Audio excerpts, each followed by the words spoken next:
माधवन, जब ये फिल्म ख़त्म होती है तो हमें अपने अंदर गिल्ट महसूस होता है, अपराध बोध का एहसास होता है कि एक आदमी के साथ इस देश में गलत हो रहा था, नाइंसाफ़ी हो रही थी, और हम लोग उस आदमी को पहली बात तो जानते नहीं थे, या जानते थे तो चुप बैठे रहे। आपको लगता है कि इस तरह की फिल्में, रॉकेटरी जैसी फिल्में अगर और आएँ, या इस फिल्म के बाद क्या ये सिनेरियो चेंज होगा कि जब कभी इस देश के किसी बेटे के साथ, किसी हीरो के साथ या तो गलत होने नहीं दिया जाएगा, अगर होगा तो हम चुप नहीं बैठेंगे? भाई साहब, ये जो आप कह रहे हो ना कि आपको गिल्टी महसूस होता है, यही हमारी देश की खासियत है। गिल्टी महसूस होना ही बहुत बड़ा मतलब काम हमने हासिल कर लिया इस पिक्चर के दौरान। एक तो जानकारी दी हमने, और इसके बावजूद अगर आपको लग रहा है कि ये एज ए फिल्म मेकर ये मेरे लिए इससे बड़ा कोई कॉम्प्लीमेंट हो ही नहीं सकती कि आप कह रहे हो कि गिल्टी फेस।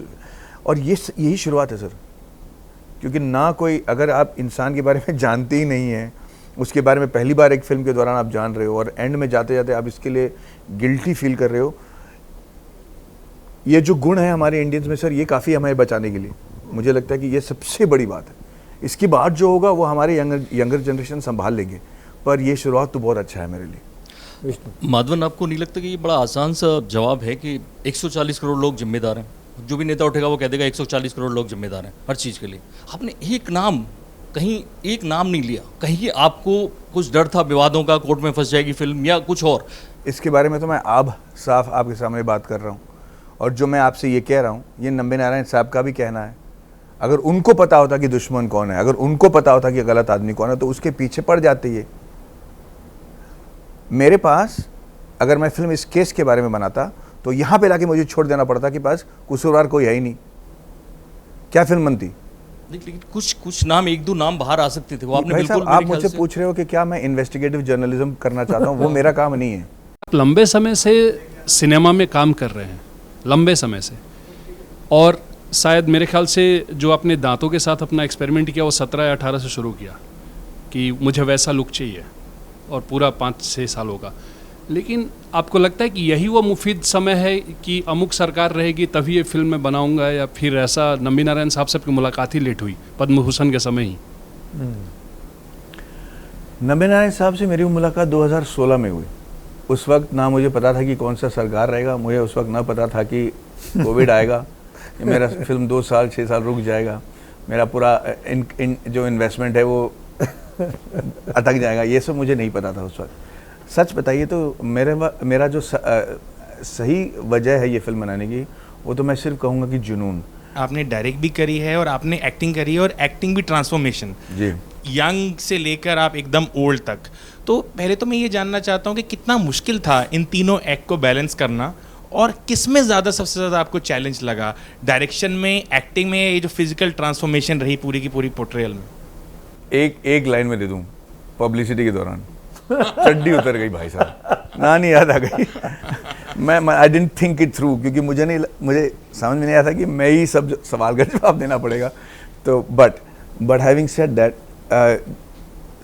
मुझे बहुत चीज़ों का एहसास था कि ये जो हम एक एक्टर में कीड़ा होता है कि भाई एक लाइफ टाइम वाला रोल करो जहाँ पे आप ना यंग से लेके ओल्ड तक जहाँ बूढ़ा बन के आप दिखा सकते हो, वो सारा हर एक में एक कीड़ा होता है कि भाई दिखाऊँ मैं। पर जब मैंने ये रोल उठाया था उस वक्त मुझे लगा कि ये वो वाली फिल्म है भाई, नायकन मेरी नायकन है। पर मैं ये भूल गया कि ये इंसान अभी भी जिंदा है, और इसको मुझे, मेरे स्क्रिप्ट में उसको मुझे लाना है स्क्रीन पे, और मैं इससे ज़्यादा अलग नहीं दिख सकता।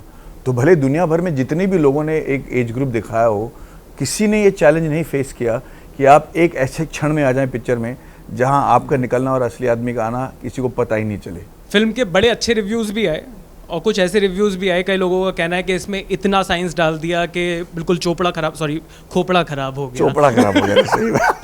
तो और कई लोगों का ये भी कहना है कि इसमें बहुत हिंदुइज्म पोस्टर बॉय दिखाया गया। आपने एक ट्वीट किया, ट्वीट डिलीट कर दिया, ये ज़्यादा इम्पैक्ट डालता है कि मतलब ऐसा? बहुत सही कहा आपने, मैंने इसलिए डिलीट किया क्योंकि मैं ना मुद्दा बदलना नहीं चाह रहा था। मैं जैसे कह रहा हूँ ना कि हमारी मकसद ये थे ही नहीं। कुछ लोगों को अगर इस बात की तकलीफ है कि नंबी नारायण साहब हिंदू हैं, तो मैं उसका क्या जवाब दे सकता हूँ भाई? मतलब मैं ऐसा क्या कर दूं कि आपकी मन तसल्ली हो जाए? और वो भी हमारी देश के नागरिक हैं। अगर मुझे किसी से लड़ना ही है तो मैं दुश्मन से लड़ना चाहता हूँ, अपने लोगों से नहीं। और लड़के फायदा नहीं है, क्योंकि ये लोग समझें यार इनकी एजेंडा क्या है, कम से कम ये तो समझें कि इसी देश में वो भी रह रहे हैं, उनके बच्चे भी यहीं रहने वाले हैं, तो यार वो कम से कम अपने देश के हित के लिए कुछ करो। दूसरी बात ये है कि मैं ऐसे जो टेक्निकल बातें की बात आप कर रहे थे सर, ये रॉकेट साइंस है। मैं पूरी तल के नहीं दिखाऊंगा आपको कि यार रॉकेट कैसे उड़ते हैं। मेरा मतलब यही है ना कि अभी ये रॉकेट इंजन है, आपके बारे में नहीं समझ में आता तो नहीं समझ आना नहीं चाहिए आपको।